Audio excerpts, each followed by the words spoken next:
Pay attention to this hospital CCTV footage from Melbourne, Australia. You're watching a woman walk through the emergency department hallway. She's calm, composed, checking her phone. Her name is Catherine Morrison, and she's here because 4 members of her family have just been rushed to this hospital with severe poisoning. Now watch her body language. She's not pacing anxiously. She's not crying or asking doctors for updates. She's just waiting, almost bored. A doctor approaches her with urgent questions about what the family ate at dinner. Catherine provides minimal answers, shows no emotion. Then, against medical advice, and while her family members are dying in nearby rooms, she signs herself out and leaves. The doctor watching her walk away will later tell police, her complete lack of concern was chilling. It wasn't shock, it wasn't grief, it was indifference. That doctor's observation will help crack open a case that reveals Catherine didn't just serve a bad meal. She served murder on a plate, with death cap mushrooms hidden in a beef Wellington. You know that feeling when a family member invites you over for dinner? It's usually something to look forward to. Good food, conversation, catching up. Maybe the meal won't be perfect, but it's made with love, right? For Don and Margaret Clark, ages 68 and 66, a dinner invitation from their daughter-in-law Catherine seemed like a nice gesture. Catherine had been going through a difficult separation from their son James, and this felt like an olive branch, a chance to maintain family connections despite the marital troubles. On August 3, 2019, Don and Margaret drove to Catherine's house in a quiet suburb of Melbourne for what should have been a pleasant Saturday evening meal. James's aunt and uncle, Linda and Robert Parker, were also invited. It was going to be a small family gathering, nothing fancy. Catherine had promised to make beef Wellington, an impressive dish that takes hours to prepare properly. The recipe traditionally includes a mushroom duxelles, finely chopped mushrooms cooked with herbs and spices. Catherine told everyone she'd foraged some special mushrooms herself to make the dish extra authentic. Within 24 hours, Don and Margaret Clark would be dead. Linda Parker would be dead, and Robert Parker would be fighting for his life in intensive care, saved only by an emergency liver transplant. This is the story of a dinner party that became a massacre, of a woman who used gourmet cooking to disguise murder, and of the warning signs that, in hindsight, showed this wasn't the first time Catherine Morrison had tried to poison her family. Let me take you back to the summer of 2019 to understand the relationship between Catherine Morrison and her estranged husband's family. Catherine was 48 years old, living in a modest house in suburban Melbourne. She and James Clark had been married for 12 years, had 3 children together, but their marriage had been deteriorating for years. They'd separated in early 2019, though divorce proceedings hadn't officially begun. The separation was acrimonious. There were disputes about custody, about property division, about money. James's family, particularly his parents, Don and Margaret, had been supportive of James during the split. Catherine felt they were taking his side, judging her, treating her as the villain in the marriage breakdown. But in late July 2019, Catherine reached out to James's family with what seemed like a peace offering. She wanted to have them over for dinner, to show there were no hard feelings, to maintain family relationships for the sake of the children. Don and Margaret were touched by the gesture. They missed seeing their grandchildren regularly and hoped this dinner might smooth things over. When Catherine mentioned she was also inviting James's aunt Linda and uncle Robert, it seemed like Catherine was genuinely trying to reconnect with the whole family. James was invited too, of course. He was supposed to be the 5th guest at this dinner party, but James made a decision that would save his life. He canceled at the last minute. James would later tell police that something about the invitation made him uncomfortable. Catherine had never been much of a cook during their marriage. They'd mostly eaten simple meals or takeaway. The idea of her suddenly preparing an elaborate beef Wellington seemed out of character. But there was another reason James stayed away. In the months before their separation, James had gotten mysteriously sick after eating meals Catherine prepared. 3 times he'd become violently ill, severe stomach pain, vomiting, diarrhea.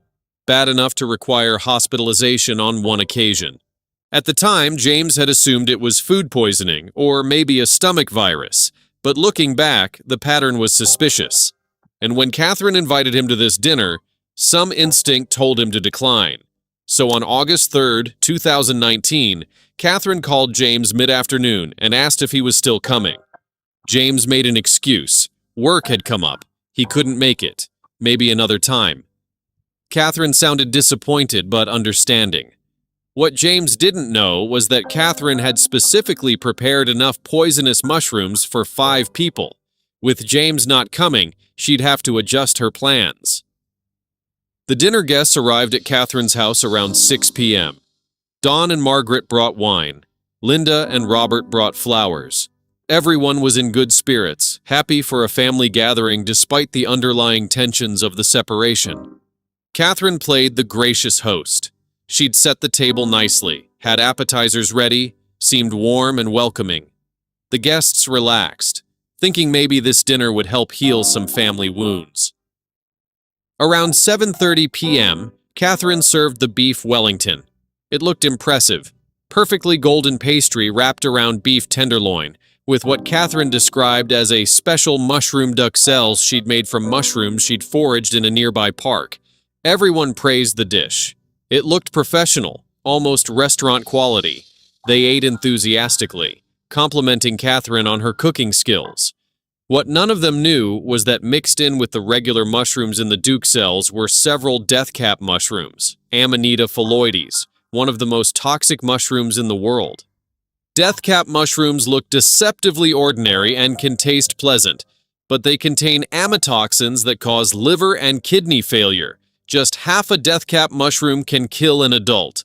There's no antidote. Once you've ingested enough toxin, your organs will fail, and unless you receive a liver transplant, you will die.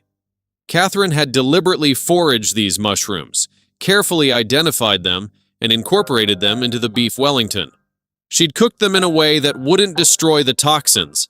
Amatoxins are heat-stable and remain deadly even after cooking. The dinner party continued pleasantly. They had dessert, chatted about the children, avoided talking about the separation. Around 10 p.m., Dawn and Margaret left, followed shortly after by Linda and Robert. Everyone went home feeling the evening had been a success. A nice family dinner, good food, pleasant conversation. Maybe Catherine and James's separation wouldn't tear the whole family apart after all. But about 6 hours later, in the early hours of August 4th, the poisoning began. Don Clark woke up at 4 a.m. with severe abdominal pain and violent vomiting. His wife Margaret was experiencing the same symptoms. They assumed it was food poisoning and tried to ride it out, but the symptoms got progressively worse. By 8 a.m., Don could barely stand. Margaret was becoming delirious. Their daughter, James's sister, found them in their home and immediately called an ambulance. Linda and Robert Parker were also sick. Robert had woken up around 5 a.m. with similar symptoms. Linda's symptoms started slightly later, but were equally severe. By midday on August 4th, all 4 dinner guests were in the emergency department at the same Melbourne hospital, suffering from what doctors initially thought was severe gastroenteritis or food poisoning. Catherine showed up at the hospital around 2 p.m. She told the emergency department staff she'd also eaten the beef Wellington and was experiencing some mild stomach upset. She wanted to be checked out. This is where things got strange. While Dawn, Margaret, Linda, and Robert were suffering terribly, vomiting, severe pain, deteriorating rapidly, Catherine seemed fine. She had no visible symptoms, no distress. She calmly answered questions about what they'd eaten, mentioned the beef Wellington and the foraged mushrooms, but showed no particular concern or alarm. The attending doctor, Dr. Rashid Khan, became suspicious immediately. 4 people with identical, severe symptoms after eating the same meal. One person, the cook, who claimed to have eaten the same food but had only mild symptoms, and that cook showing a disturbing lack of concern for her dying family members. Dr. Khan ordered toxicology screens on all 4 critical patients. When the results came back showing severe liver damage consistent with mushroom poisoning, He knew they were dealing with something far worse than ordinary food poisoning. He confronted Catherine with the test results. "Did you use foraged mushrooms in the beef Wellington?" "Yes," Catherine admitted, "but they were safe mushrooms." "I've foraged mushrooms before. I know what I'm doing." Dr. Khan explained that her family members were experiencing liver failure consistent with death cap mushroom poisoning. They would need intensive treatment, possibly liver transplants, or they would die. Catherine's response chilled Dr. Khan. She didn't cry, didn't panic, didn't ask how this could have happened or how to help. She just nodded slowly and said, "I see." Then, despite Dr. Khan urging her to stay for observation and further questioning, Catherine signed herself out of the hospital against medical advice and left. Dr. Khan immediately called the police. When Melbourne detectives received the call from Dr. Khan about possible mushroom poisoning and a suspect acting suspiciously, they mobilized quickly. Detective Sergeant Emma Walsh was assigned as lead investigator.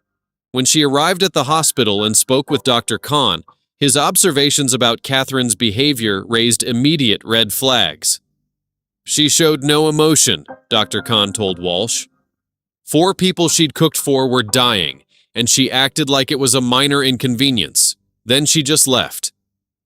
By the evening of August 4th, less than 24 hours after the dinner party, the situation was dire.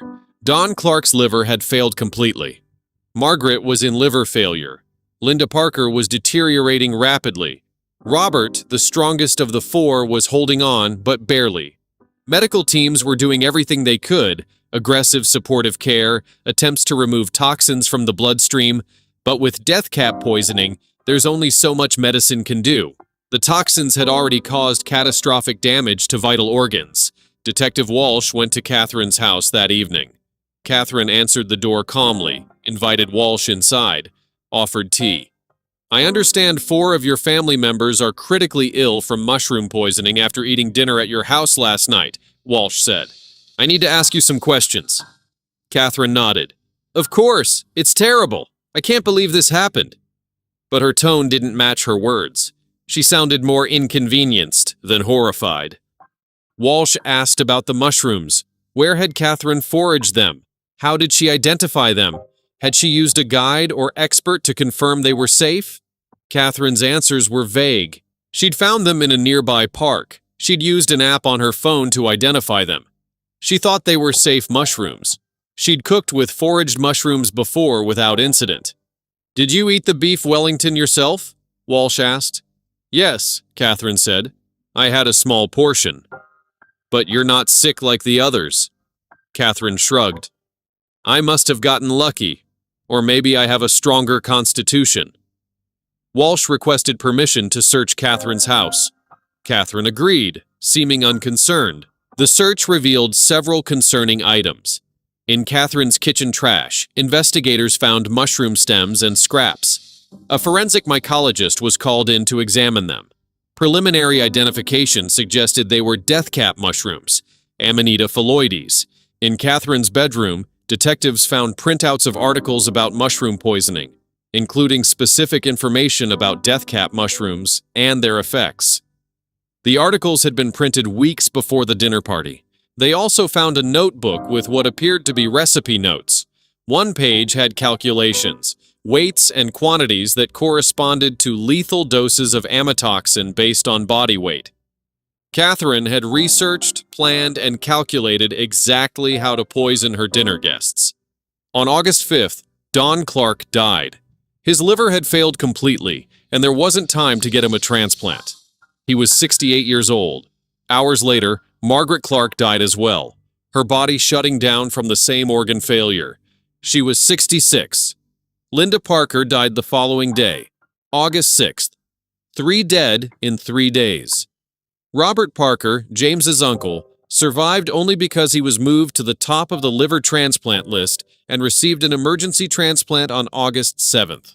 The surgery saved his life, but he'd come within hours of dying. Detective Walsh arrested Catherine Morrison on August 6th and charged her with 3 counts of murder and 1 count of attempted murder. During interrogation, Catherine maintained her innocence. It had been a terrible accident. She thought the mushrooms were safe. She was devastated by what happened. She'd never meant to hurt anyone. But investigators weren't buying it. The evidence was too clear. The research articles about death cap mushrooms, the dose calculations in her notebook, her suspicious behavior at the hospital, her lack of emotional response. And then they learned about James's previous poisoning incidents.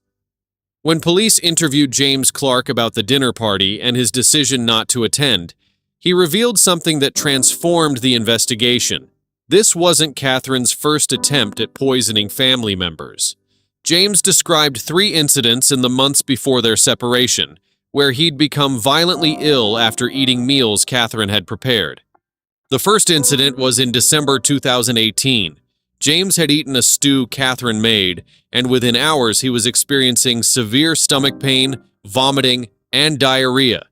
He'd gone to the hospital where doctors treated him for what they assumed was gastroenteritis. The second incident was in February 2019, after James had told Catherine he wanted a separation. He'd eaten leftover pasta Catherine had made, and again became seriously ill, so ill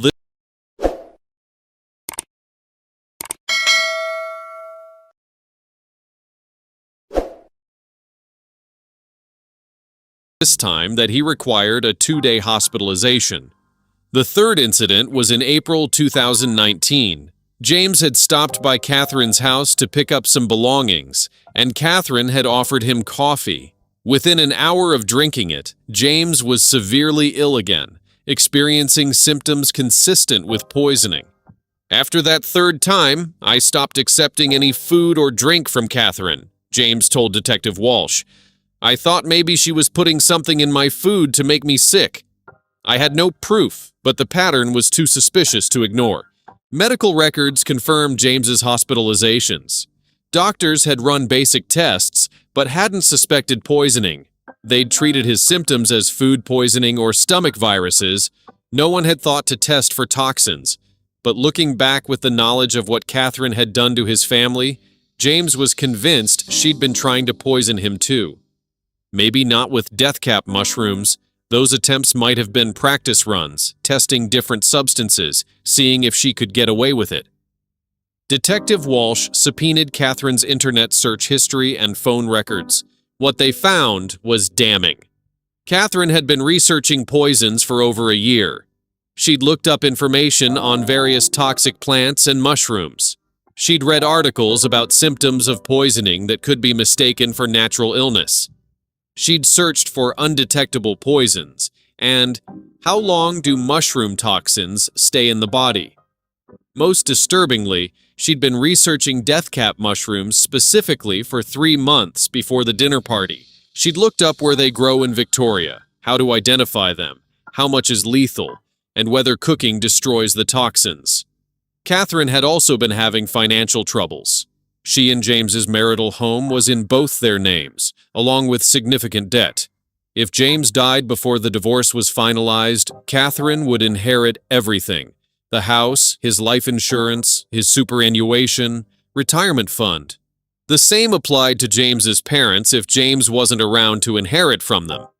With James, his parents, and potentially other family members dead, Catherine stood to benefit significantly financially. The dinner party hadn't been about reconciliation. It had been about eliminating obstacles to Catherine's financial future.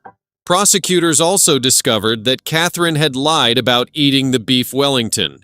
Kitchen waste analysis showed she'd prepared 5 portions of the dish, 1 for each expected guest, but had only served 4 after James canceled. The 5th portion, with its poisonous mushrooms, had been disposed of in the outside bin. Catherine hadn't eaten any of the poisoned food. Her claim of mild illness at the hospital had been an act, an attempt to make it look like she'd been a victim too. Remember that hospital CCTV footage from the pre-intro? Prosecutors obtained all the hospital security footage from August 4th. The footage showed Catherine's behavior in the waiting area, checking her phone, appearing bored and unconcerned while just meters away, the people she'd poisoned were dying. The footage also captured her conversation with Dr. Khan. While there was no audio, body language experts analyzed the video. Catherine showed none of the physical signs of distress or shock you'd expect from someone who'd accidentally poisoned their family. No elevated breathing, no anxious movements, no protective gestures. She looked calm, almost detached. One forensic psychologist who reviewed the footage noted, "Her behavior is consistent with someone who expected exactly what was happening. There's no surprise, no horror, no guilt. She's just waiting to see if her plan worked." The trial preparation took months as prosecutors built their case. They had to prove Catherine had intentionally used death cap mushrooms, knew they were lethal, and deliberately fed them to her family with intent to kill. The evidence was overwhelming. The research on death cap mushrooms and poisons, the dose calculations in her notebook, the pattern of previous poisoning attempts on James, the financial motive, her suspicious behavior at the hospital, the CCTV footage showing her lack of concern, expert testimony about death cap mushrooms and their identification. Catherine's trial began in June 2021, nearly 2 years after the dinner party. The prosecution painted a picture of a calculating killer who'd planned multiple murders disguised as a tragic accident. The defense argued that Catherine had genuinely thought the mushrooms were safe, that she'd made a terrible mistake, that the internet searches were just curiosity, not planning. But the jury saw through it. The evidence was too clear, the pattern too obvious. This wasn't an accident. This was murder, carefully planned and coldly executed. Robert Parker, the sole survivor, testified about the dinner and his ordeal. He described how enthusiastically Catherine had served the beef Wellington, how she'd specifically mentioned the special foraged mushrooms, how proud she'd seemed of the dish. "She watched us eat it," Robert told the jury. "She smiled and asked if we liked it, and the whole time, she knew she was feeding us poison." The jury deliberated for 3 days before returning their verdict, guilty on all counts. The conviction of Catherine Morrison brought some measure of justice to the Clark and Parker families, though it could never bring back Dawn, Margaret, or Linda. At sentencing, the judge called the murders particularly cruel and calculating. She noted that Catherine had violated the most fundamental trust, the trust we place in people who cook for us, who invite us into their homes, who present themselves as loving family members. "You used hospitality as a weapon," the judge told Catherine. "You presented poisoned food with a smile, watched your victims eat it, and showed no remorse as they died. The cruelty of your actions is almost incomprehensible." James Clark gave a victim impact statement that brought the courtroom to tears. He talked about the guilt he felt for canceling that dinner. Guilt that his cancellation might have triggered Catherine to go ahead with the poisoning anyway. He talked about losing both his parents and his aunt in one terrible weekend. He talked about the trauma his children had experienced, knowing their mother had murdered their grandparents. "My children have nightmares," James said. "They're terrified of eating anything they didn't see prepared." They lost their grandparents and their mother in the same week, one to death, one to prison. Catherine destroyed our entire family for money. Robert Parker, the survivor, also spoke. He described the months of recovery after his liver transplant, the ongoing health issues, the survivor's guilt of being the only one who made it. He talked about the trauma of knowing he'd sat at Catherine's table, eaten her food, and barely escaped with his life. The case led to increased public awareness about the dangers of foraging wild mushrooms. Mycology experts conducted educational campaigns warning people that death cap mushrooms grow commonly in Australia and can easily be mistaken for edible varieties. Several states implemented stricter regulations around foraging, and poison control centers reported increased calls from people worried they'd accidentally consumed toxic mushrooms. The hospital where Dr. Khan worked established new protocols for suspected poisoning cases, including mandatory police notification when patient behavior suggests possible criminal intent. Dr. Khan, whose quick thinking and suspicion had helped build the case against Catherine, was commended for his actions. "Trust your instincts," he said in interviews. "If something feels wrong, it probably is." Catherine's behavior wasn't normal for someone whose family was dying. That lack of appropriate emotion was the first real clue that this was intentional. Catherine's children were placed with James and his sister. They underwent extensive therapy to process the trauma of what their mother had done. James changed their surnames and moved to a different state, trying to give them a fresh start away from the media attention and community judgment. The beef Wellington recipe, once considered an elegant dish, became associated with the case in Australia. Some restaurants stopped serving it for a while, and dinner party hosts joked nervously about doing a Catherine Morrison when serving mushroom dishes. Catherine Morrison was convicted on the following charges: 3 counts of first-degree murder for Don Clark, Margaret Clark, and Linda Parker, and 1 count of attempted murder for Robert Parker. She was sentenced to 3 consecutive life terms for the murders, plus 25 years for the attempted murder. She will die in prison and is ineligible for parole. Don Clark was 68 years old, a retired electrician, a devoted grandfather who loved spending time with his family. Margaret Clark was 66, a former nurse, known for her kindness and generosity.